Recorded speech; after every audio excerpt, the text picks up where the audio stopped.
ఎన్నికలంటే మేము ఇది చేస్తామని జనం దగ్గరికి వెళ్ళడం, ఎదురోళ్ళు ఇది చెయ్యలేదు అని జనం దగ్గరికి వెళ్ళడం. ఒకటి సానుకూల ఓటు, ఇంకొకటి వ్యతిరేక ఓటు.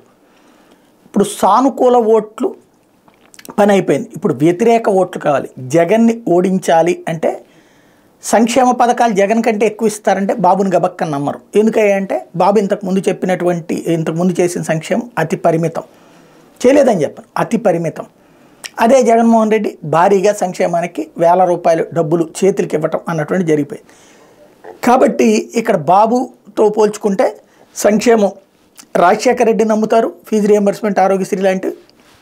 జగన్మోహన్ రెడ్డిని నమ్ముతారు, అమ్మ ఒడి, చేయూత, ఇట్లాంటివన్నీ చేతికి క్యాష్ ఇచ్చేటటువంటి పని చేయటం.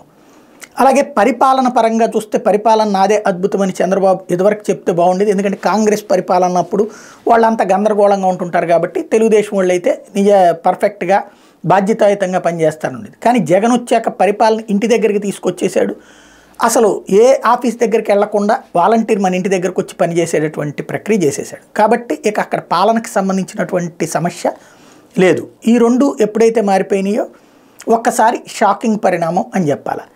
తద్వారా ఇప్పుడు బాబుకు ఉండేటువంటి రెండు అసెట్స్ మిస్ అయ్యేటప్పటికి మూడవది సంక్షేమానికి సంబంధించినటువంటి దాంట్లో ఇదే. ఇక సంక్షేమం ఇవన్నీ పక్కన పెట్టేసి ఎమోషనల్ ఆస్పెక్ట్ని తెర మీదకి తీసుకొచ్చారు. జగన్ మంచోడు కాదు, క్రిమినల్, అట్లాంటోడు రాష్ట్రాన్ని నాశనం చేసేస్తున్నాడు, ఆటవిక రాజ్యం తెచ్చేసాడని.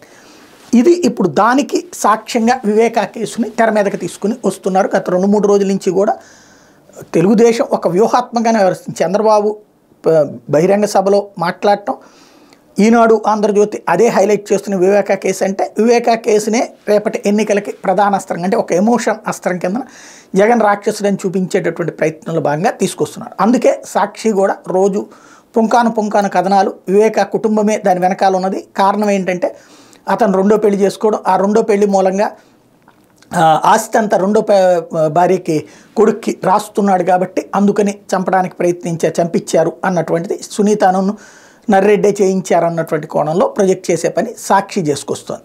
అయితే అసలు కాన్సెప్ట్ ఈ ఇద్దరు ఎందుకు ఇప్పుడు అకస్మాత్తుగా బాబు ప్రధానంగా దాన్ని హైలైట్ చేస్తున్నారు, ఇటు ఈయన ఎందుకు అంటే తెలుగుదేశం స్కెచ్లో భాగంగా వాస్తవంగా సునీత వ్యవహారం అంతా కూడా ప్రస్తుతం తెలుగుదేశం చూస్తుంది. ఆమె తరపు సుప్రీంకోర్టులో వాదించేది కూడా సిద్ధార్థ లోద్రా.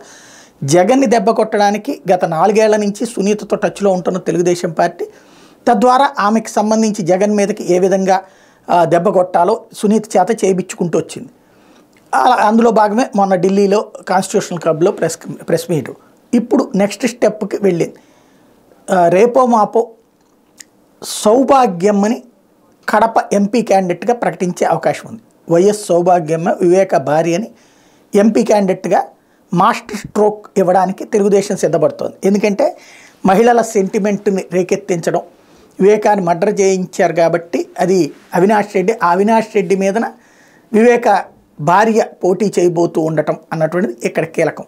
ఇది ప్రస్తుతం వాళ్ళ ఇంటర్నల్ సర్కిల్స్లో వినబడుతున్నటువంటి మాట.